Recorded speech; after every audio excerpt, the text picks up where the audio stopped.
Supreme court के वकील Colin Gonsalves ने बस्तर के अपने 3 दिवसीय दौरे के दौरान छत्तीसगढ़ पुलिस और राज्य प्रशासन पर गंभीर आरोप लगाए हैं। उन्होंने कहा है कि छत्तीसगढ़, विशेषकर बस्तर, अब एक खतरनाक इलाका बन गया है, जहां आदिवासियों की हत्या और अत्याचार आम बात हो गई है। गोंजाल्विस ने बताया कि उनके बस्तर दौरे के दौरान उन्हें आदिवासियों के खिलाफ हो रहे अत्याचार और दमन की वास्तविकता का सामना करना पड़ा। उन्होंने कहा, हमें यहाँ की स्थिति का अंदाजा नहीं था, लेकिन जब हम छत्तीसगढ़ पहुंचे तो हमें यहाँ की भयावह सच्चाई का पता चला। गोंजाल्विस के अनुसार उन्होंने 70 से अधिक पीड़ित परिवारों के बयान दर्ज किए हैं, जिनमें निर्दोष आदिवासियों के घरों में घुसकर उनके पति और बच्चों की हत्याएं की गई हैं। उन्होंने डीआरजी, डिस्ट्रिक्ट रिजर्व गार्ड, पर आरोप लगाया कि उन्हें किसी भी व्यक्ति को मारने की खुली छूट दी गई है और उनके कार्यों पर कोई नियंत्रण नहीं है। उन्होंने कहा, छत्तीसगढ़ अब ऐसा राज्य बन चुका है जहां आदिवासियों का जीवन असुरक्षित हो गया है। यहाँ केवल वे ही लोग बच सकते हैं जिनकी नजरें यहाँ की माइनिंग पर हैं। हम सरकार से अपील करते हैं कि बस्तर के निर्दोष आदिवासियों को बख्शा जाए। गोंजाल्विस ने ये भी बताया कि उनके पास 40 से 70 परिवारों की वीडियो रिकॉर्डिंग्स हैं, जिनके माध्यम से वे सुप्रीम कोर्ट में सच्चाई उजागर करेंगे।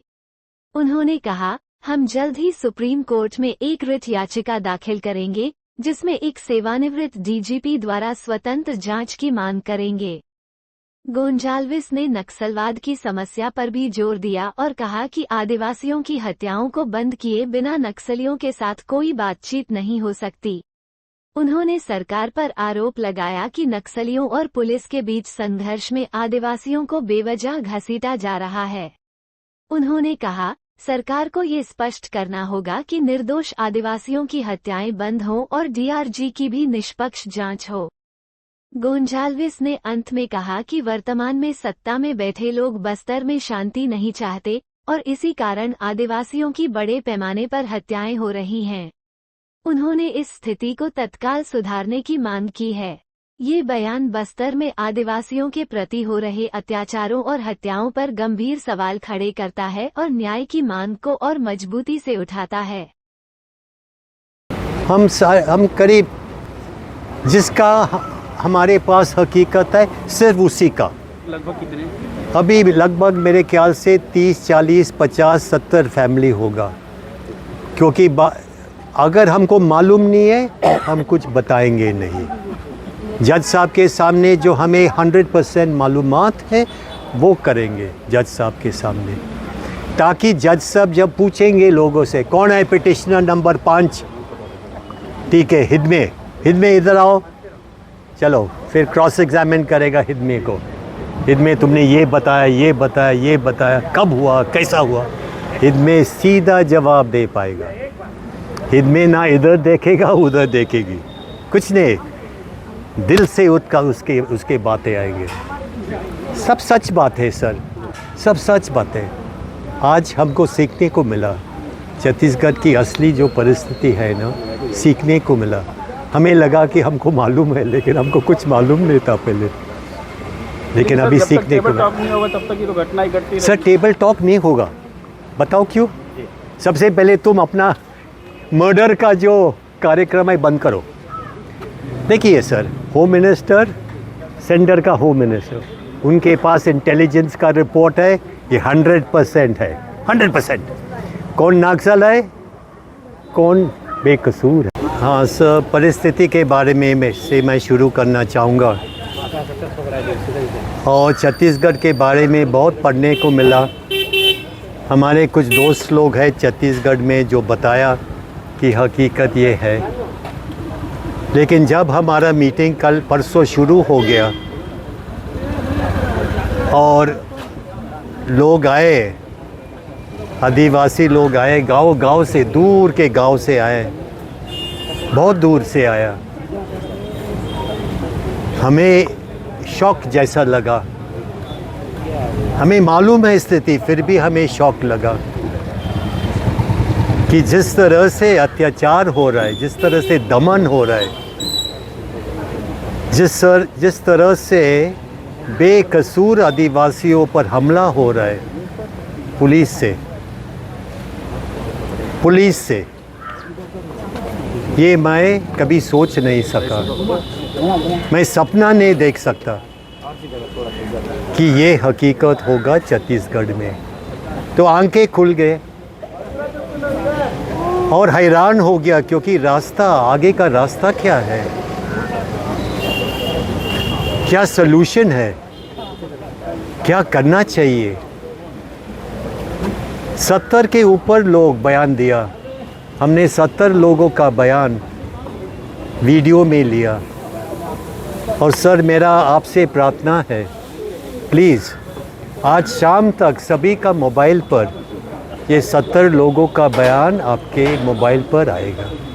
प्लीज़ आप देख लो,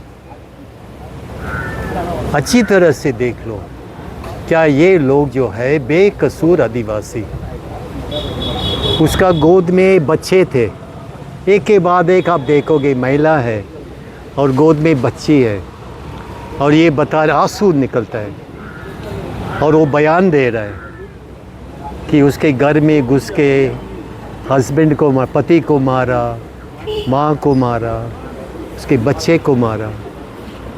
ये क्या हो रहा है छत्तीसगढ़ में? मुझे नहीं लगता है कोई और राज्य है इंडिया में, कोई और राज्य है जहाँ पे इस तरह का दमन चल रहा है।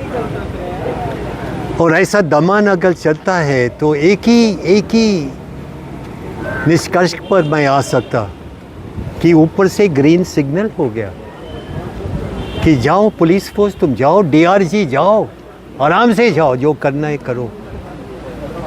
कौन जिम्मेदार है? हवलदार जिम्मेदार है, सब इंस्पेक्टर जिम्मेदार है, या ऊपर वाला जिम्मेदार है?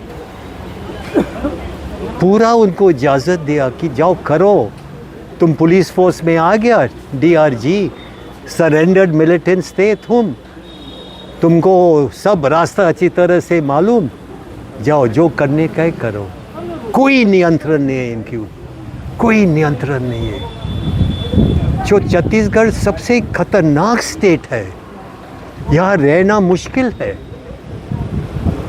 सिर्फ वो लोग रह सकता है जो माइनिंग के लिए आ गया, उनके लिए ज़मीन मिल गया, उनके लिए सरकार के पूरा सपोर्ट मिल गया, उनको वॉचमैन रखना ज़रूरी नहीं है, हमारा पुलिस और हमारा डीआरजी उसका देखभाल करेगा।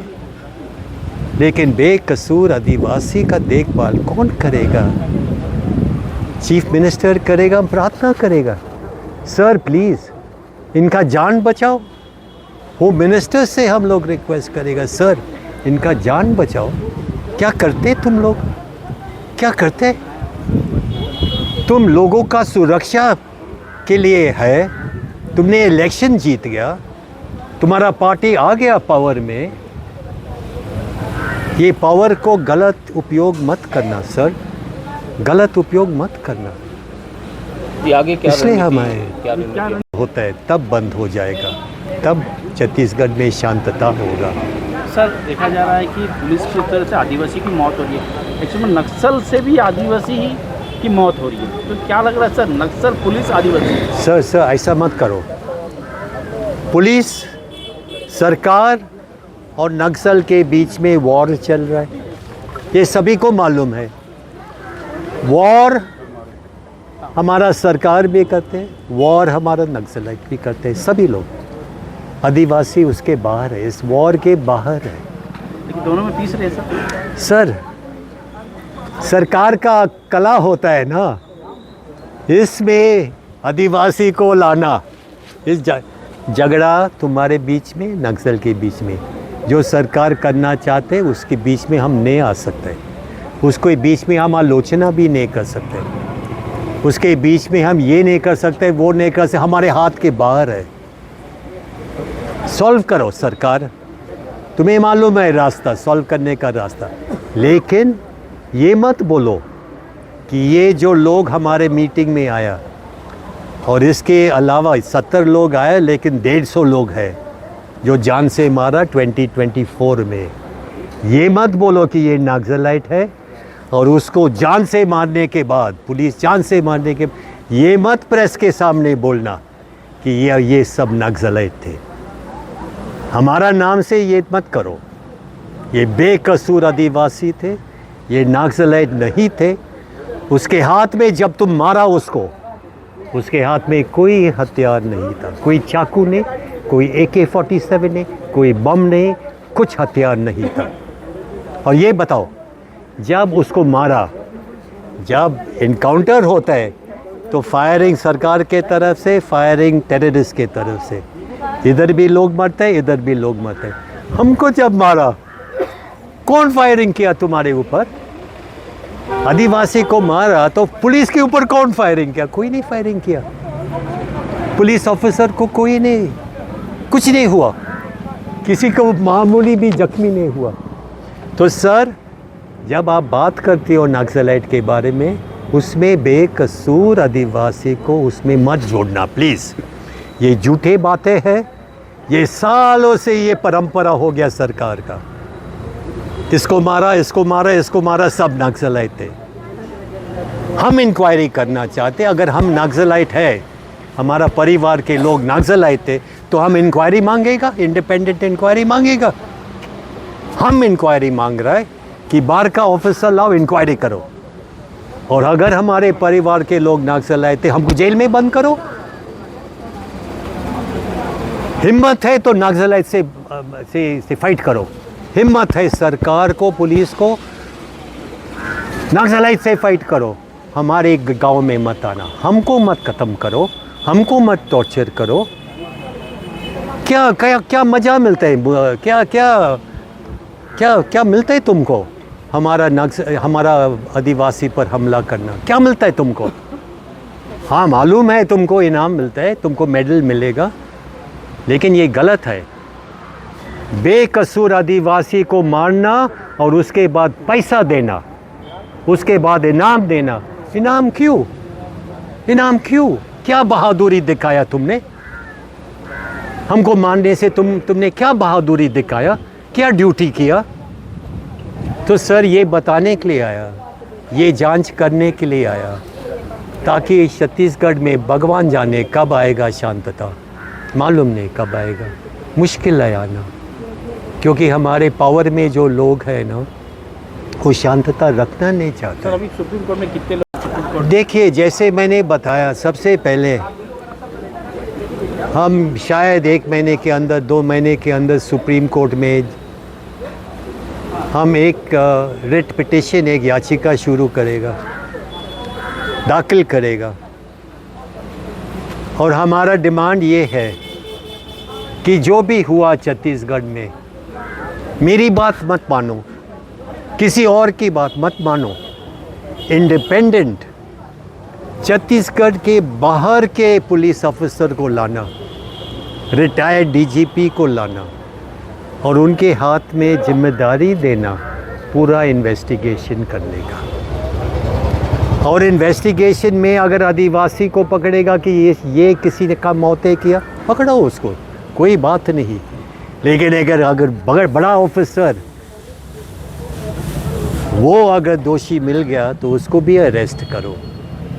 हमारा डिमांड है कि इंडिपेंडेंट, स्वतंत्र तरीके से एक इंक्वायरी होना चाहिए।